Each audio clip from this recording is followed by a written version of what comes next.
MLC தேர்தலில் தெலுங்கு தேசம் கட்சி வெற்றி பெற லஞ்சம் கொடுத்த எம்எல்ஏ சிறையில் அடைக்கப்பட்டார்.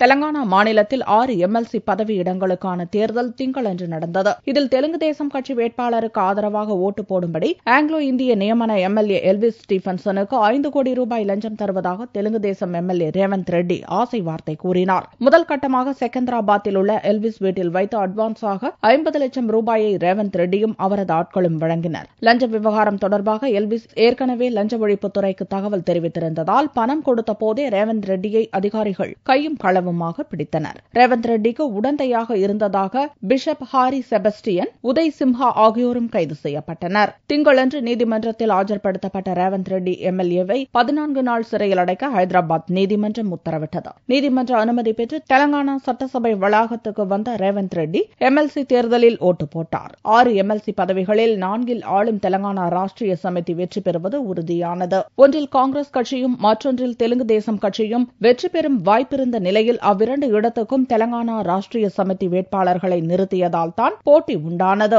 இதனிடையே தெலங்கானா முதல்வர் சந்திரசேகர ராவ் செய்த சதியில் ரேவந்த் ரெட்டி சிக்கிக் கொண்டதாக தெலுங்கு தேசம் கட்சியினரும் உண்மையான குற்றவாளி ஆந்திர முதல்வர் சந்திரபாபு நாயுடுதான் என்ற தெலங்கானா ராஷ்டிரிய சமிதி கட்சியினரும் மாறி மாறி புகார் கூறிக்கொள்வதால் ஆந்திரா தெலங்கானா இரு மாநில அரசியலும் சூடு பிடித்துள்ளது.